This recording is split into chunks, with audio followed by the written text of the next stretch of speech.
পরে এই হুকুম পালন করার দায়িত্ব পালন করবে সরকার। বাংলাদেশের 54 বছর হচ্ছে দেশ স্বাধীন, হ্যাঁ, কোনদিন কি হিন্দু প্রেসিডেন্ট হতা, প্রধানমন্ত্রী হতা? ওরা কি আছিল?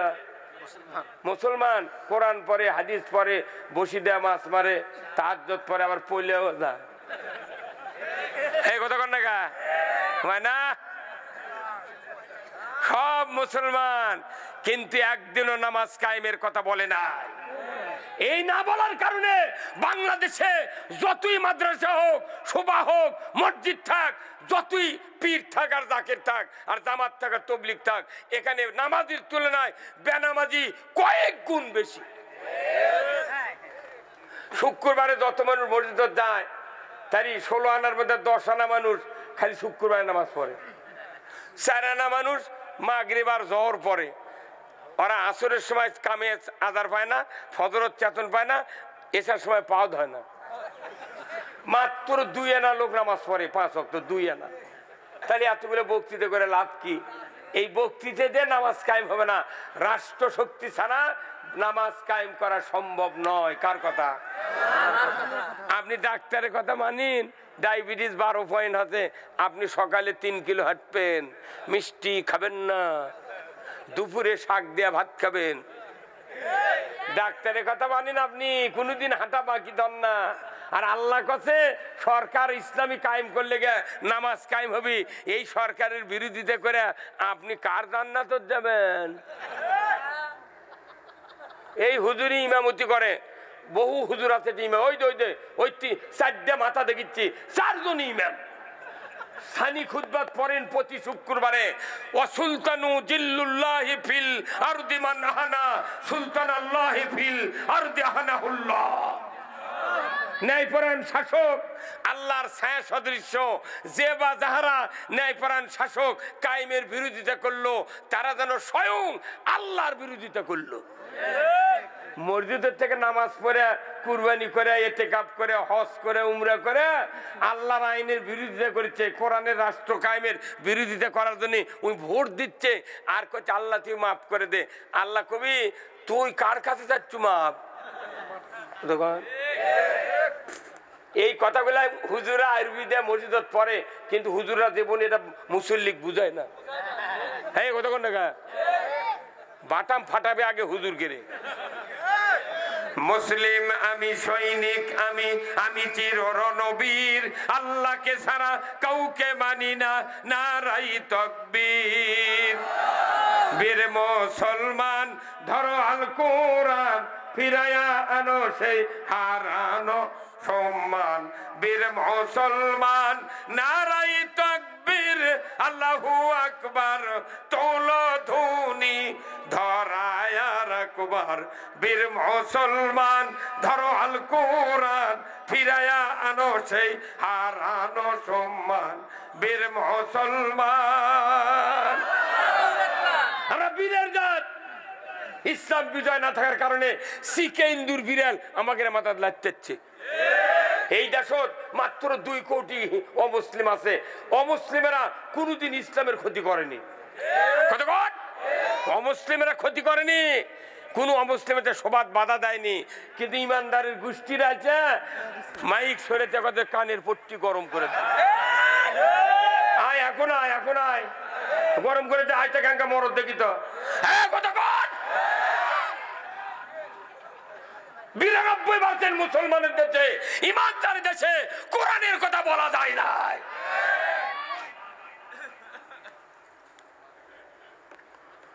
ভাইরা আমার, এই কোরআন শুধু তেলাওয়াতের জন্য নয়, কোরআন শুধু বক্তৃতার জন্য নয়। কোরআনের আইন পৃথিবীতে যদি কায়েম হতো, রাষ্ট্র শক্তি দ্বারা আজকে আমার দেশে সুদ চলতো না, ঘুষ চলতো না, জানা চলতো না, দুর্নীতি চলতো না, চুরি চলতো না। ধরে বলুন ঠিক কিনা? বক্তৃতা অনেক হয়ে গেছে, হজের বক্তৃতা, রোজার বক্তৃতা, জেকের, দাড়ি, টুপি, জুব্বা, উমরা, যত দান খয়রাত আছে সব বক্তৃতা হয়ে গেছে। একটা বক্তৃতা বাংলাদেশে দরকার, সেটা হলো কোরআনের আইন বিজয় করা।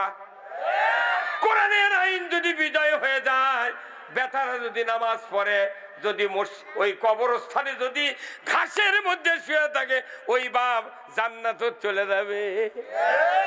কোন কোন হাজি আবার মক্কা হজ করে গেছে, হজ করে যাচ্ছে, করছে কি ওই মক্কা মদিনার মাটি নিয়ে যাচ্ছে। কি নিয়ে যাচ্ছে? মক্কা মদিনার মাটি নিয়ে আসে। আমাকে হুজুর মক্কা থেকে মাটি নিয়ে যাচ্ছি। কে বলছে এটা তুই কব্বরের পোতান শীতানোর দেন, তাহলে আল্লাহ মাফ করে দিবি। তা আমি করে গেলে তোর মাথা ঠিক আছে? আবু জেহেল মক্কার মাটির মধ্যে শুয়ে আছে রে, ওর ওটি বাটাম ফাটাচ্ছে, আর তুই 800 টাকা মাটি দেখ বাঁচাবো কি দেয়? হ্যাঁ কত কর।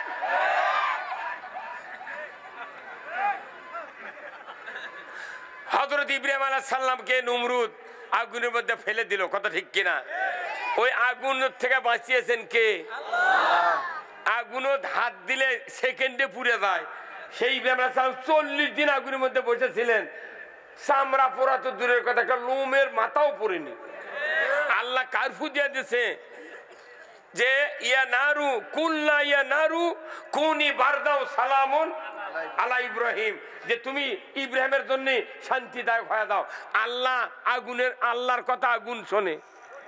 রসুল্লাহ যখন হিজরতের রাত্রিতে বালু ফিকে মারলো, ওই বালু ফেরেশতা লেজা কাফেরকে চোখে ঢুকে দিল, একটা করে দানা ধরে ধরে সব কাফেরের চোখে ঢুকে দিয়েছে।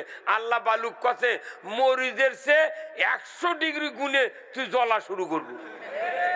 বালু শুনল আল্লাহর কথা, আগুন শুনল আল্লাহর কথা। মুসা আলাইহিস সালাম পার হবি কেমনি? আল্লাহর নবীকে বলল তুমি লাঠি দিয়ে বাড়ি মারো, 12টা রাস্তা হয়ে যাবি, নির্বিঘ্নে 12,000 নিয়ে পার হয়ে যাবে। কিন্তু আগুন পানি রাস্তা দিল, মুসা আলাইহিস সালামের সব লোক পার হয়ে গেল, ফেরাউন পারল? পানিও আল্লাহর কথা শোনে, আর আমাদের কথা বেটা শোনে না, বউ শোনে না, কথা কন। তাহলে বোঝা যাচ্ছে আমরা ওই চরিত্র এখন ধরতে পারিনি। তাহলে ওই রকম চরিত্রবান হতে গেলে, যিনি ভালো একটা সন্তান চান, বিয়ে করার 15 বছর আগে বাবাকে ভালো হতে হবে। বিবাহ করার 15 বছর আগে একজন স্বামীকে ভালো হতে হবে, তবে আপনার ঔরসে ভালো সন্তান পাবেন।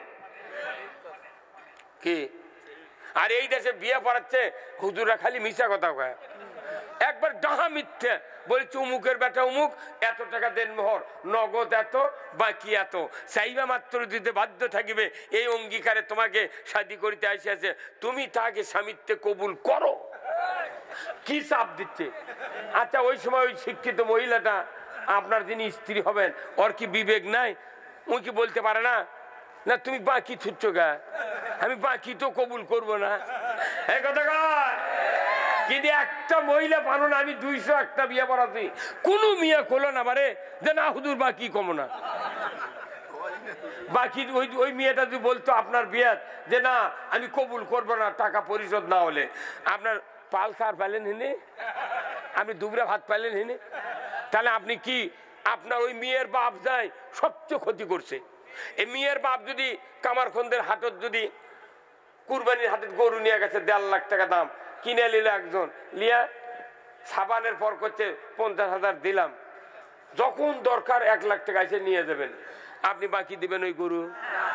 আপনি গরু বাকি দেন না, খাসি বাকি দেন না, আমার একটা মেয়ে মানুষ কন্যা সন্তানক এই বাকি দেওয়ার কারণ এই কথা কন। তাহলে এই বাপ কি ভালো বাপ? গরু বাকি দেয় না বিটিক বাকি দেয়? হ্যাঁ কথা কন। আমাদের সকল জায়গায় অন্যায় অবিচার ঢুকে গেছে, এইগুলির চেয়ে মুক্তি পাওয়ার জন্য কোরআন ছাড়া বিকল্প পথ আছে?